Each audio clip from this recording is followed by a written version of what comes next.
Ready? Hey, Tom.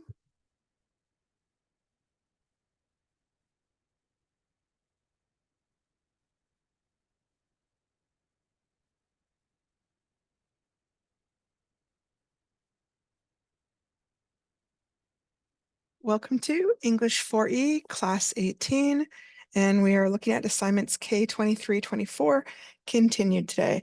And again, I'm looking at these assignments really deeply because they're a major part of this unit. I am Jillian Percy, and here is the contact information for the day. Oh, only if it'll jump over. There we go. The best way to reach me is email jillian.percy@nnecschools.org. You can also reach out to me on Facebook, capital G, capital Percy, space, capital WAHSA.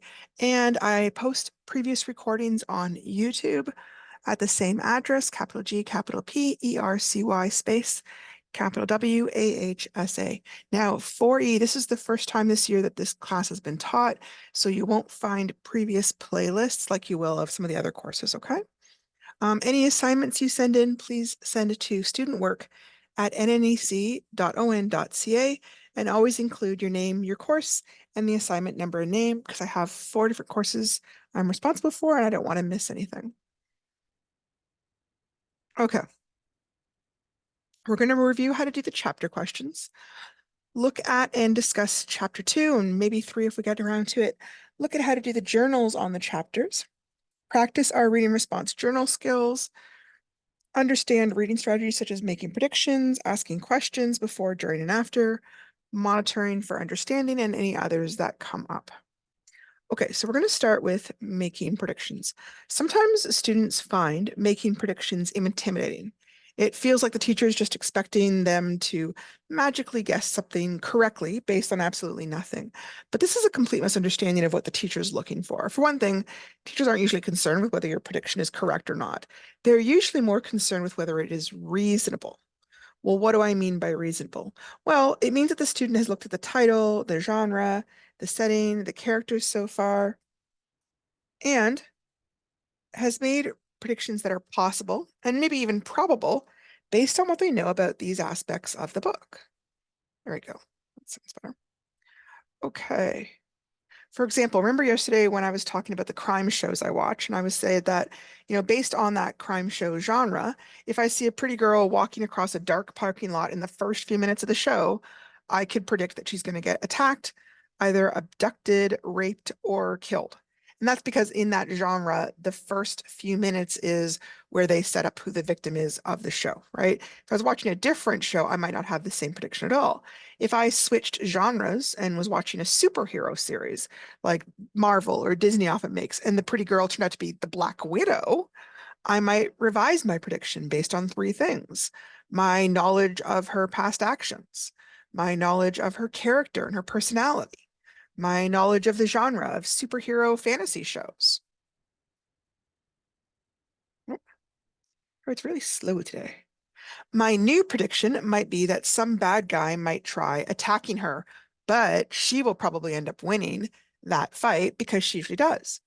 But to someone who had never watched those shows, like, say, my 85-year-old mom, that prediction would have seemed to have come out of thin air. That's because she doesn't know the character or the past actions of the Black Widow, and she really doesn't watch a lot of shows in the superhero fantasy genre. So she doesn't have the information she would need to make a reasonable prediction. So sometimes when we're being asked to make predictions and we aren't sure what to say, it's because we're not sure what to look at in the novel to base those predictions on. So what do we examine? Well, most importantly, before you go anywhere else, is what genre is this? This is absolutely crucial to making a reasonable prediction. So let's say it's a dark night out and a brave young man sees a light in the dark and goes to follow it. So watch how my predictions change depending on what genre I am reading. Mystery. The young man stumbles on someone trying to bury a body at night and is killed to keep it secret. Science fiction. Aliens have landed and abduct the young man when he investigates the light. Realistic. The annoying neighbor down the road is about to have a party in his backyard and asks the guy for help setting up the lights. Fantasy. Fairies secretly live in the woods near his house and are lighting up the dark with their magic. The young man will be taken captive and brought to the fairy queen. So the same event happened, but depending on what kind of genre I'm reading, I know what kind of events generally happen in those kind of genres. And so if you're wondering, the genre we're reading is considered um, realistic, and it might be considered a coming of age novel, which is when somebody who is a teenager sort of goes through some different experiences which help them by the end of the novel to have kind of made a transformation that helps them feel or begin to act like an adult. All right. Other things to look at when you're making predictions are the character's personality. Are they brave or cowardly? Outgoing or shy? Mean or kind? Curious or apathetic? Athletic or uncoordinated? Obviously, the predictions I'm going to make for somebody who's brave, outgoing, and athletic is probably a little bit different than the same prediction I would make for a character who's cowardly, shy, and very curious. Never know, right? Also, look at the setting. Um, Settings that have things like water, such as an ocean or a river nearby, suggest things like travel, drownings, shipwrecks.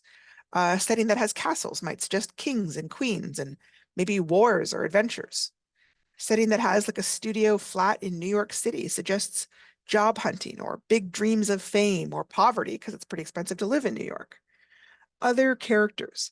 Does anyone else that we've been reading about so far seem especially villainous or untrustworthy? Does anyone seem foolish yet bossy, like they might lead others into danger? The other thing is a term we haven't really discussed much, and it's the idea of what we call foreshadowing. And sometimes authors will hint at possible future events through dreams, a movie, memories, or descriptions of scenery and weather.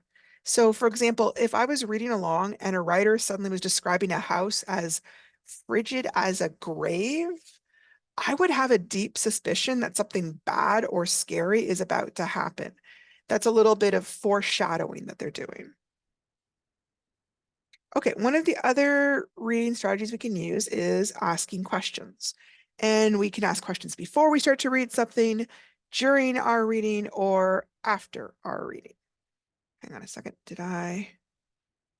Okay. Um, Before you pick up a book or begin to read, it always helps to ask a few questions to kind of orient yourself.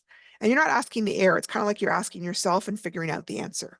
What genre is this? A lot of times you can tell by reading the first few pages or reading the back of the book what genre it is. And that kind of helps get you oriented as to what sort of events to expect to happen. What is the character like? Well, that's usually something you begin to discover right away, but also may change and develop along the line. Where are they? Again, this is a really crucial thing, right? It depends whether they're in the present, the past, the future. If you're in a big city, different things are going to happen than if you are, say, alone on the tundra of the Arctic. What might go wrong in this story, or what is going wrong? Who is important and who is just a side character? So you're kind of thinking about those things before you read and as you're just beginning to read. During the reading, you might be asking yourself questions about the characters, events, and setting. Why are they acting this way? What are they worried about? Where is her mother? Why isn't her mother helping her? Why are people being so mean to her? What is going on in this town? Something seems weird. I wonder what it is. So, a lot of times, if you are watching a movie with a friend, you guys might be kind of talking about these kind of things and asking questions and even kind of answering each other. That's the kind of thing that might be going on inside your head as you're reading a novel. And then after reading, you might be reflecting on the overall structure or the meaning of the chapter or the novel. Why did the character suddenly get so brave? I don't understand. How come she didn't realize he was going to betray her earlier? I totally saw that. I would have been angry. I wonder why she forgave him. What message or theme is the author trying to send? I wonder what I would do in a situation like this. Would I have make the same decisions?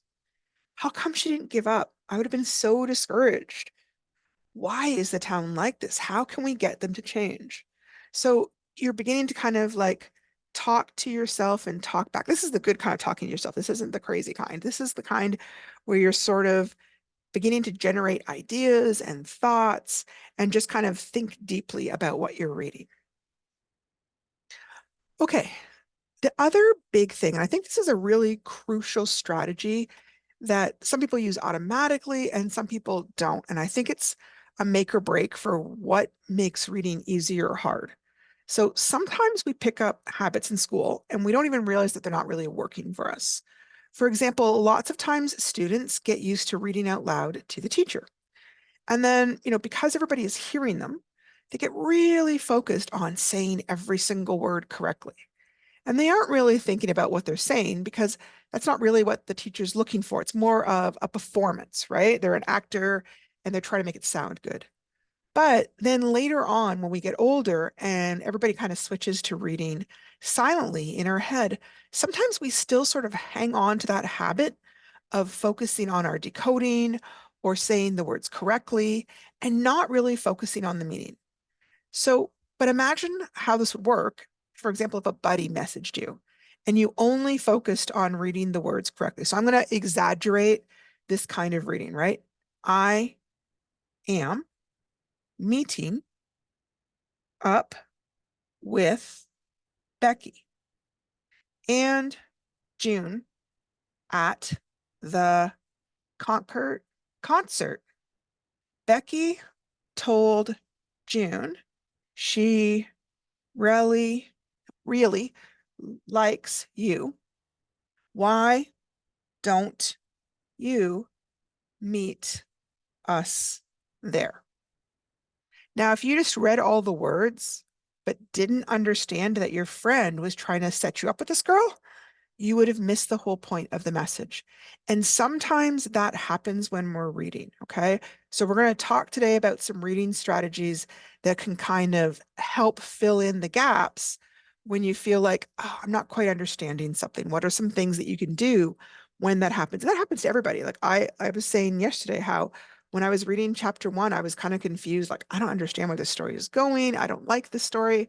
Sometimes when we don't like a story, it's kind of a clue that, hey, we're not quite understanding. Not always. Like, I don't like horror stuff. So if the story opens and there's a bunch of killing and gore and blood, I'm probably not going to read that book. And it's not because I don't understand it. So I'm not saying that's true for everybody, but it can be one kind of hint. Oh, I don't like this. And it's because oh, I don't get it. Right. So something to keep in mind. The biggest thing, if you are monitoring for understanding and you think, I didn't get that, or I'm feeling confused, or sometimes people feel sort of angry when they don't understand. The big thing is go back and try to reread the passage, right? Sometimes when we're reading kind of quickly, we might miss a word or two, or sometimes if we're reading really quickly, we might skip over a whole sentence. And when we go back, we see it and we helps make the passage more understandable, right? Sometimes they might have changed time frames. They might have changed place. The character might have identified the relationship between that person. And when we go back and reread it, we're like, oh, wait, I get now. I get what's happening. So also, this is just me. I notice for myself, sometimes when I'm reading quickly, I tend to focus on the dialogue where everyone's talking, and that's kind of the exciting part.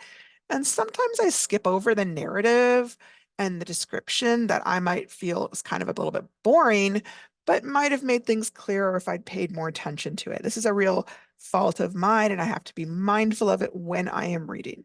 So if anyone else has that same kind of fault, you need to be careful of that and go back and read the description more clearly to make sure you understand what's happening. Okay. Using visualization. One way that I use to avoid this issue is to try to picture what is happening in my mind, like I'm making a little movie of my own. So visualization is just a fancy way of picturing or imagining. Okay.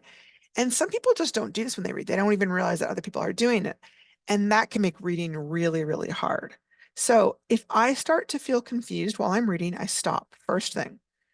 And like I said, first of all, I might reread. But then as I'm rereading, I'm thinking, can I picture what is happening? Where are the people standing or sitting? Or where are people moving to? Do people's word match their actions? Or are they saying one thing and doing another? For myself, I know I have two areas that I can have trouble picturing. I'm sorry, this word didn't quite come out right. Picturing. Okay. And it's because they're areas that I don't know a lot about and also areas that I don't really enjoy reading. So my brain kind of tunes out a little bit, right? So one is sports. Sometimes I'll be reading a scene that involves action where the characters are playing basketball or hockey or something.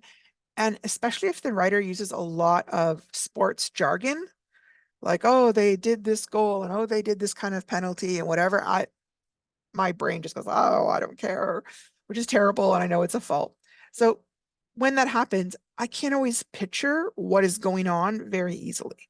So when that happens, and especially if it's a major part of the book, I have to stop and deliberately try to visualize or imagine what the scene looks like so I can understand it better. Like, okay, so this person started off and they were all together around the circle in the front and the basketball went in the air and she went forward trying to make a basket, but that other person kind of tripped her. And I have to sort of walk it through really slowly so that I understand what happens. Okay.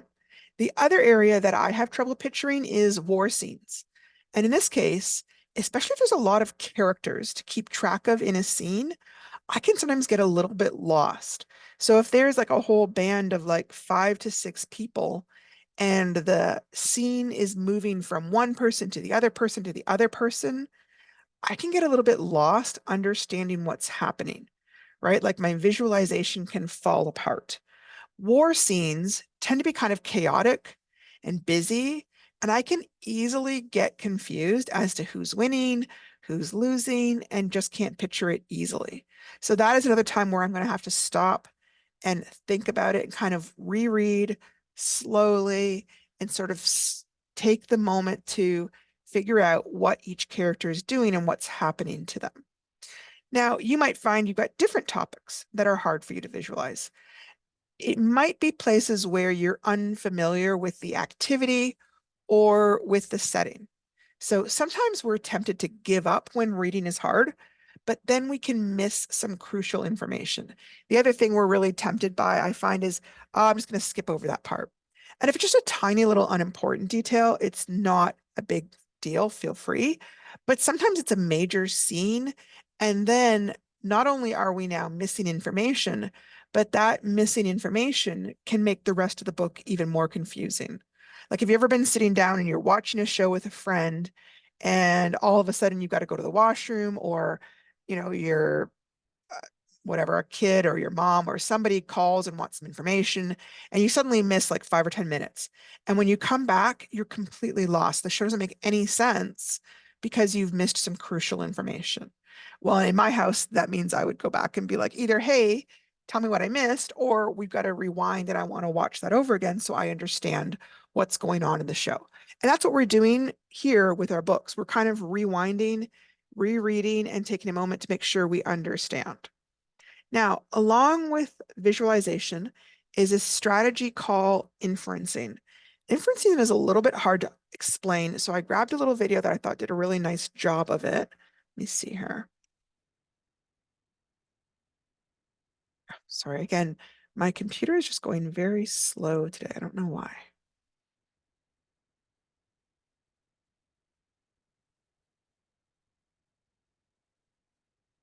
The sound. There we go. Sound's working. Good. Hi, this is Mr.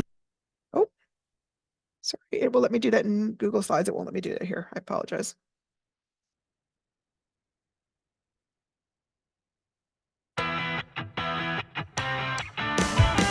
Hi, this is Mr. Sato. Let's learn about making inferences. Don't be scared off by this academic sounding word. You probably made 20 inferences before lunch, regardless of whether or not you knew that that's what they're called. You do make inferences. Picture this. There's breakfast cereal all over the ground and the box looks kind of chewed up, and your dog, who got into the cinnamon bread last week, is over there with a guilty look on his face, you naturally infer that the dog got into the breakfast cereal, right?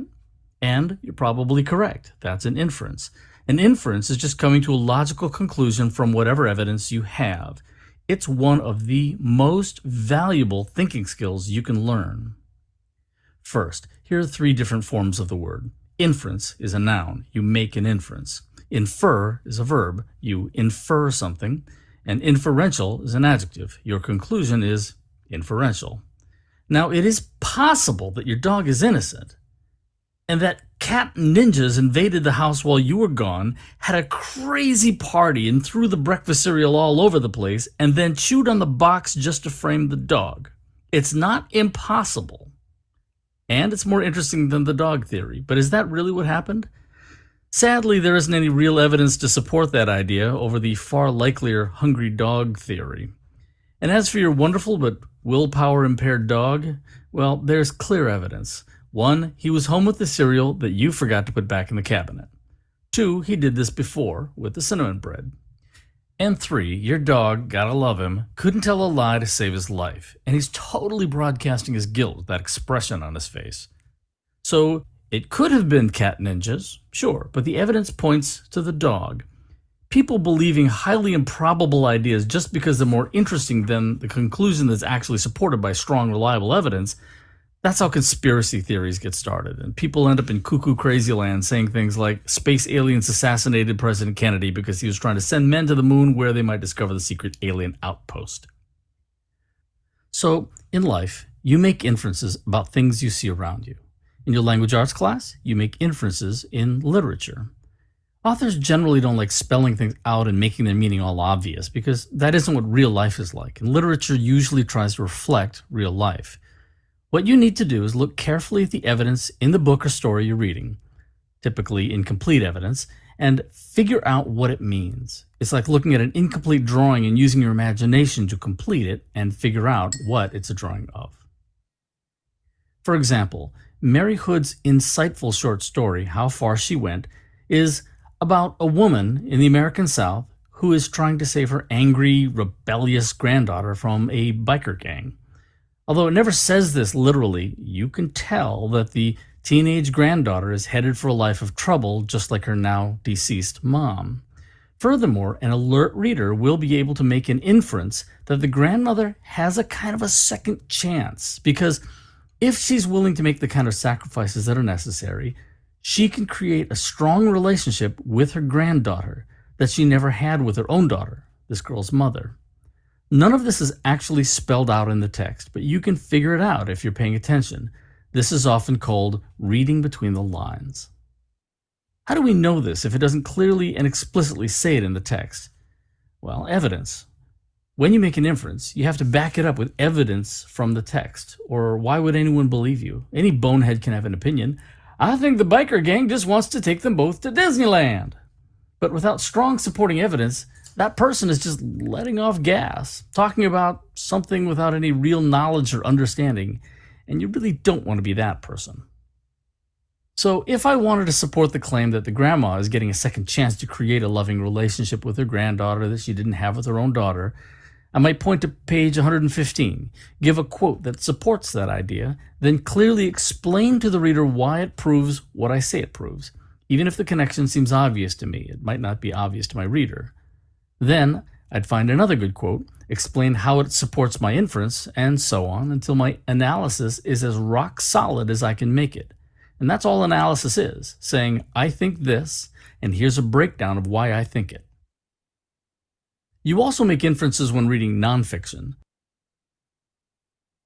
Okay, I'm going to stop us there just because we're really working on fiction right now, so there's not a lot of point in talking about nonfiction. Okay, so just to summarize this video on inferencing, an inference is a logical conclusion, and it's based on your knowledge and available clues in the text. It isn't just a reading skill, right? It is a thinking skill that we use all the time. Sometimes we just forget to apply this skill when we are reading. He gave the example of it happening with a dog, but You may be thinking, well, I don't own a dog, right? But let's say somebody in your house walks in the house, slams the door as hard as they can, walks really fast right past you, ignores you. Their face is red, and they go to their bedroom and slam that door too. Well, you can make an inference. A possible inference is that that person is angry or upset about something, right? Because you've seen this kind of behavior in the past. And when people slam doors and their face is red, often they're angry. If that person instead had been crying, you might make the inference that that person is sad and maybe somebody has hurt their feelings. So it's something that we do all the time. We just don't even notice that we're doing it, right? So sometimes when we're reading a book, the writer is deliberately trying to leave a situation somewhat ambiguous. Like they're leaving clues that could point either way, and they're doing that in order to capture the reader's attention. So that's one time when we might need to be doing inferencing. Sometimes the writer's simply not doing a great job, and they don't realize they're confusing the reader. Um, and the other thing is, as he was saying, like a lot of times writers are describing the actions and they're kind of expecting you to fill in the gaps. And a lot of people, your brain kind of almost finds that enjoyable, right? It enjoys filling in the gaps, but not everybody enjoys that. The thing to keep in mind as you're reading is that sometimes we make the wrong inference and we have to correct our understanding of what we're reading as new information comes along, which ties back into what we were talking about at the beginning, which was that we're monitoring for understanding. Okay. And the moment we begin to feel kind of confused, I don't understand what's happening, we start pulling on all the different tools in our brain and our thinking strategies and to understand more about what is happening. So I'm going to pull up an example. Um, this is an example based on myself and when I was reading chapter one. So it's rare that we're only using one reading strategy. Often, as we're reading, we're using multiple reading strategies while we're monitoring for understanding. We often don't even realize it. So here I'm going to kind of tell you what I was thinking, and then in brackets, I kind of show you what reading strategy that would indicate. So when I was reading chapter one of Where the Rivers Meet, I initially couldn't figure out what Nancy's relationship with George was, monitoring for understanding. For one thing, the writer didn't really make it clear how old Nancy was or how old George was. So initially, I thought it might be her dad, making a prediction. But then she was sort of joking rudely and scolding him, and I thought maybe it was an uncle or a cousin. There is a connection to self, like my own relationship to my uncles and cousins. I'm revising my prediction. I thought he must be older than her because she calls him a man at one point and he's driving his own truck, right? And a lot of kids or even teenagers don't necessarily have the money to buy their own truck. So there I'm using my background knowledge about teenagers. I'm also making an inference. Then I revised my idea because he starts joking with her about giving him a kiss and making out with her, which initially I just thought, oh, creepy older guy. And then I realized, no, he must be kind of more her age. She acts kind of cold though. So I wondered if maybe he was a teenage guy who likes her, but she just thought of him as friend. So again, I'm making another inference there. It wasn't until she actually kisses him and asks, when are we going to leave this place? That I realized, oh, this guy's actually her boyfriend. So at that point, I'm visualizing what's happening. I'm making an inference and I've monitored for understanding. And it's all over this issue of how old is this guy and how is he connected to Nancy? I wasn't necessarily stopping to think about that every time I read a sentence. It was just kind of happening in the background, right? So I'm just kind of writing out what's going on so that you have a chance to see what kind of thinking is. Sometimes that's kind of hard for people. They're not really aware of how people think about stuff when they're reading, right? So that can make it harder if you're not aware people are kind of thinking about all this stuff at the same time as they're doing it, rather than just saying the words. Okay. So the other thing is, this is happening so quickly. You're probably doing it and you don't even notice that you're doing it because it's happening so quickly. The other thing is sometimes we do get caught up in pronouncing words, so we don't remember to activate this type of thinking. I sometimes notice this if I'm reading something that's really hard, like sometimes my cousin is medical and she'll send me little articles about some sort of medical topic, and all the words are so hard, and I'm trying to like figure out what this says. And I can get to the end of the article and go, I don't really understand what I read. I've got to go back and read it again. And now this time I'm not going to worry about pronouncing. I'm just going to worry about understanding what they're trying to get across. So that can happen even when we're reading just novels rather than, say, nonfiction. Okay.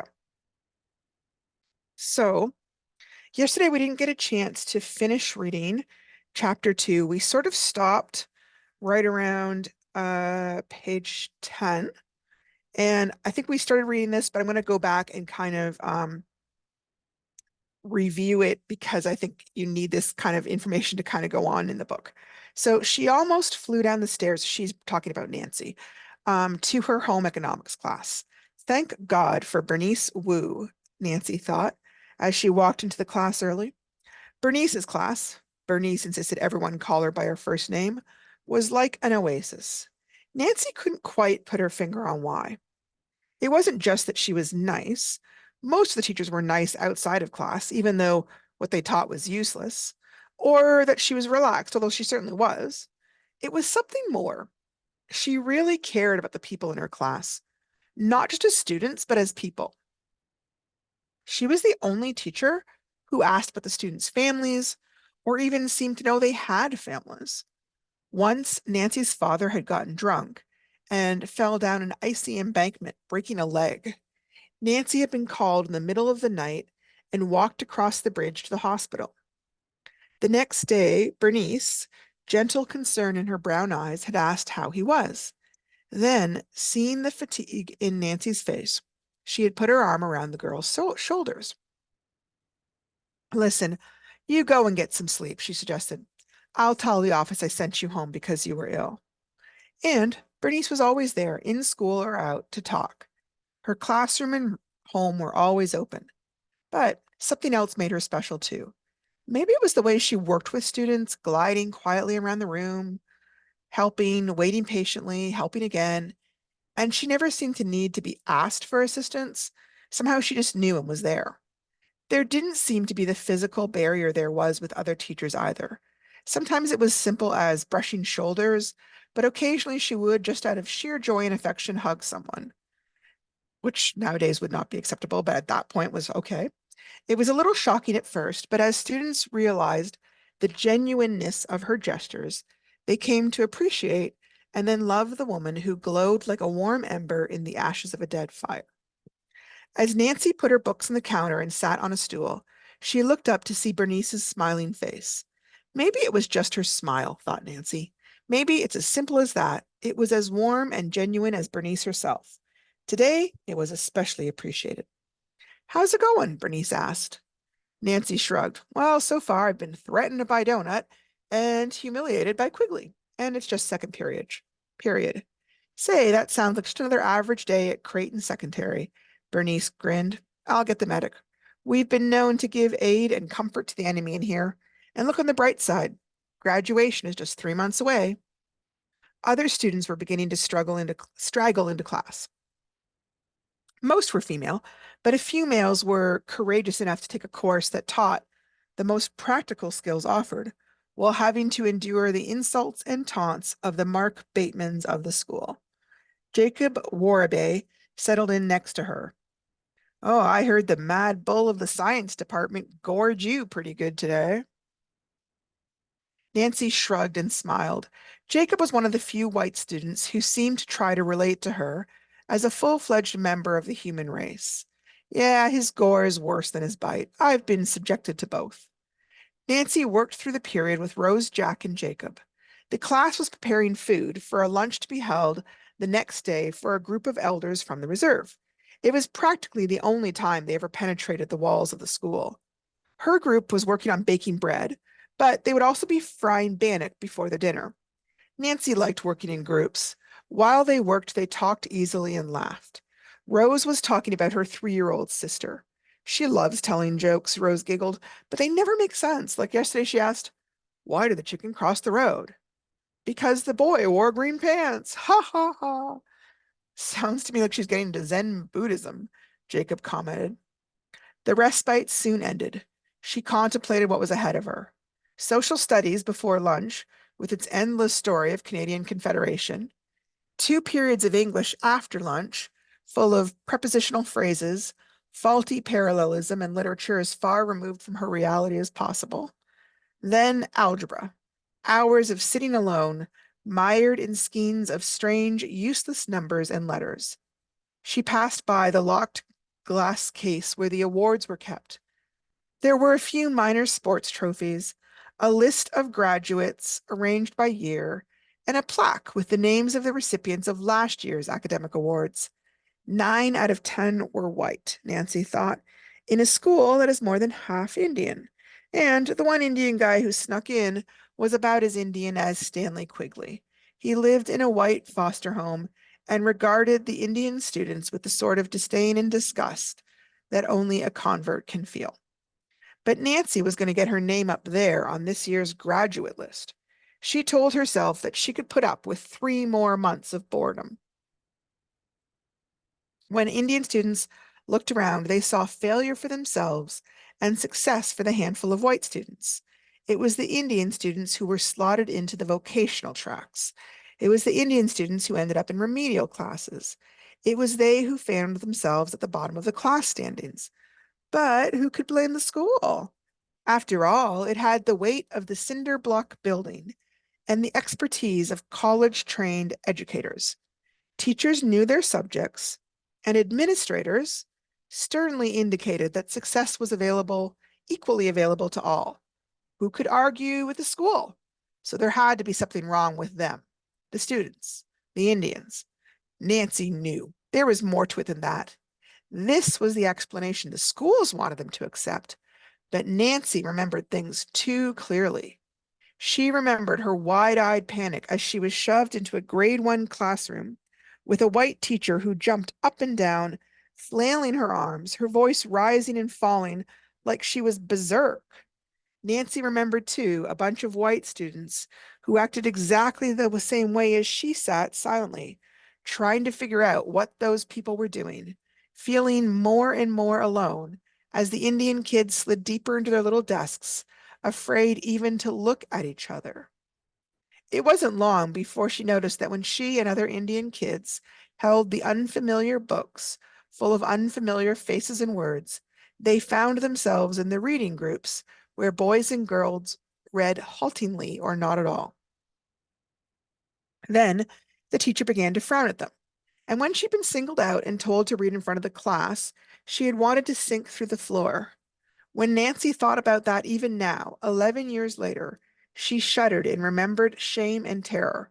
She had sat there dumb and frightened, but they mean like quiet, that by that word, by the way, unaccustomed to performing on command or in front of a group. I just wanted to comment, sometimes words change meaning over the years, and that word would mean like mute, like unspeaking at that point. I know it's shifted and means something different now, but it meant something different at the time that this was written.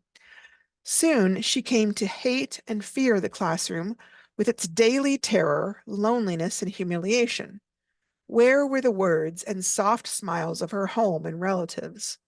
Where was the gentle encouragement of her grandmother and the wonderful trips up into the valleys to pick berries and play in the flowers? The results of all this loss, all this hurt, were too clear. By grade 3, most of her friends saw themselves as failures, and by grade 8, they had failed 1 or 2 grades. But somehow Nancy hung on, and soon she became stronger and more bitter, but determined. She couldn't fully understand or explain what was wrong with the school. It was too vague and confusing, and thinking about it just made her angry and frustrated. But she could be one who made it, who waded through all this crap and got out alive. And she would do it as an Indian. A group of younger Indian boys pushed past her, uniformed in cut-off jean jackets with the name of various rock bands stitched crudely on the back. They were oblivious to her or to anyone else. She saw that one of them was her first cousin, Pat Antoine. He was pretending to drive. Man, when I get some money together, I'm going to buy the biggest 4x4 you've ever seen. I'm going to roar up the logging roads like a madman, spewing gravel all over the place. Man, I'll even enter that mud bog race over in Falkland. That'd be great. Pat made sounds of a straining motor. I don't know if this is what they picture. I'm totally picturing a teenage boy going, "Rrrr." I don't know if that's what they're intending. Nancy shook her head. She didn't know whether to be disgusted or depressed. Dang it, Pat. When are you going to grow up? She snapped. Pat just sneered at her and kept on shifting gears down the hallway. Suddenly, the bell screamed above her head. She flinched instinctively and darted towards her social studies class. Zachary Taylor, their young teacher, paced nervously in front of the class. He always seemed somewhat frantic. His lectures, and that's what most of his classes consisted of, were essentially summaries of the reading assignments, adding little or nothing to the subjects. But Taylor seemed to try to make up for the failure of his material with what he probably saw as enthusiasm. He gestured dramatically, lashing the air as he spoke. All this activity and angularity just made Nancy nervous. She had a vague fear that one of his bony elbows was going to slam into her temple during one of his more energetic gestures. Today, Taylor launched into a vigorous review, almost word from the text, of the Canadian Confederation debates. These were men of great wisdom. Cartier, MacDonald, and Brown were all men of fierce convictions, but they were willing to put philosophical differences aside to create a new nation.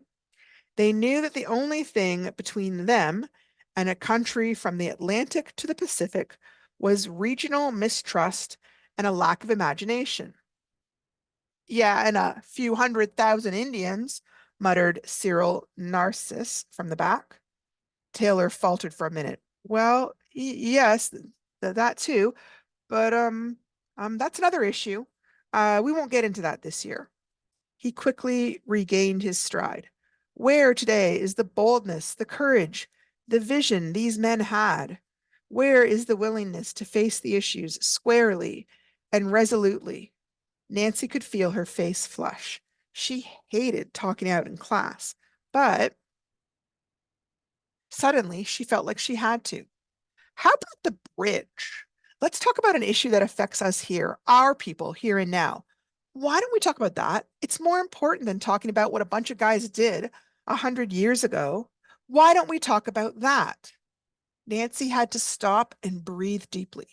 Taylor had stopped in mid-gesture, his arms still raised in the air. Nancy spoke more calmly now, but more intensely. You're always talking about what changes people made in their lives in the past. Why not help us learn to make changes for our people's lives now? 7 people have died on that bridge. We have to force the railroad to put up a walkway. Help us organize. We could get up a petition or stage a blockade. At this, Taylor began to motion his open hand towards her as if to soothe her. Help us do something, she finished. Taylor gulped once. Then he took a step back and sat on his desk, and he shook his head. Nancy, he said, in his most patient, forbearing voice, those are interesting ideas, but we just don't have the time. We will be hard pressed to finish the text as it is. Furthermore, that sort of topic, it's not in the curriculum. You should take this matter up with your band. Having regained his composure, and the initiative, Taylor resumed. As I was saying, on March 11th, 1865, at 4 in the morning, the question of Confederation came to a vote by the members from Canada East and West.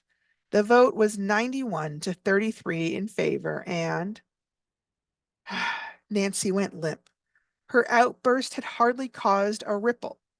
The class was back on track, hurtling ahead into its tunnel of lifeless facts and meaningless details. Taylor's words droned on. Through the narrow windows at the front, she could just get a glimpse of the river struggling through the rugged walls of the canyon. She was tired, tired of struggling. 3 more hours? Not today.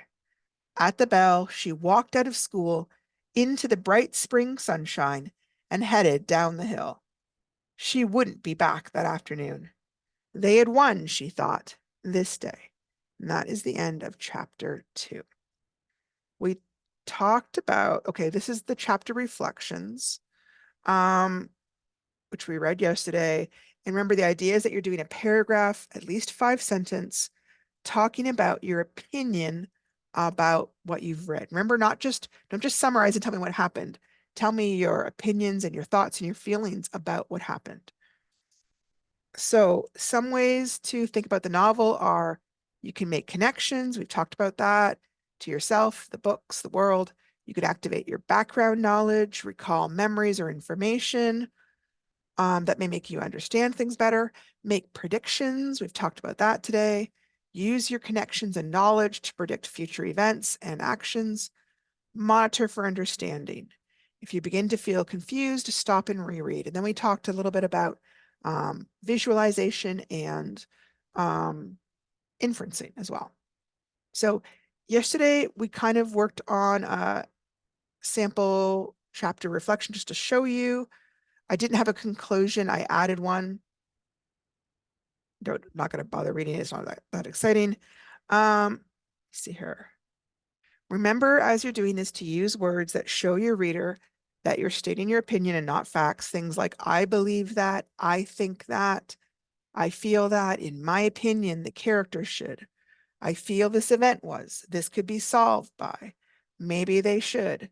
So as an example, I keep thinking about how Nancy's aunt died on that train tracks. Maybe the band should have tried suing the train company for neglect or for manslaughter. I know they wrote a letter, but a lot of times companies only care if it affects their finances. So I'm talking about what happened in the book, but I'm also giving you my opinion on it. Be careful not to just state your opinion without any reference to the novel, okay? There are a lot of really hot button topics in this novel that people feel very strongly about, understandably, things like racism, prejudice, unfairness, addictions, teachers, depression. It can be really easy to talk about one of these topics without ever tying it back into what's happening in the novel. And that is not to diminish or make light of anyone's feelings. These are difficult, painful topics. But for the purposes of these questions, we have to offer our opinions on the unfairness in the actual novel. So, for example, here is one talking about depression, and I've written it from my point of view. Like, I have struggled with depression a lot of times in my life. It is horrible. Sometimes the bad memories come and then the feelings just take over. People who have never felt this way don't really understand. They think that they can tell you to just snap out of it, but it doesn't work that way. So, if I were then to tie it in to depression happening in the novel, that would be okay. But I couldn't write my whole journal just on my own depression and not tie it back in to a character and what they're going through in the novel. So here is a different example where it does get tied back in. I can understand why the main character is struggling with depression. Some horrible things have happened to him, such as the death, the loss of the job, and the loss of his wife. Any one of those events could have caused depression, but trying to handle all three was too much for him. Some of his friends are worried that he won't be able to pull himself together, but I believe that it can be done. In my own life, I have gone through terrible things and been in that place of despair. And the way I got through it was by reaching out to friends, doing therapy, and finding a new job. Maybe the main character should try asking his friends for help. He might be surprised how many people care about him. I know that I was. So here, it's still the writer is writing about depression, but they're tying it back into how the depression and their experience of it helps them understand the main character better. Okay. As you're reading through this novel, remember that you have 3 ongoing tasks. If you haven't done it yet, you need to finish the 10 sentences on the vocabulary words throughout the novel. You also need to keep on doing the guided reading questions for each chapter of the book. So as you read, answer the questions. And then K24, journal reflection. So we're just talking now about how to do those journal reflections. You don't have to do one for every single chapter, but you have to do one for 6 of the chapters.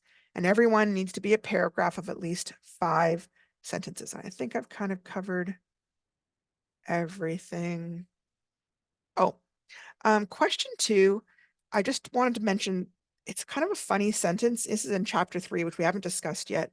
But number 14 says, Barry sees himself as an entrepreneurial sort of guy, a small businessman. Explain. I hate how they phrased that question. I don't like questions where it just says explain.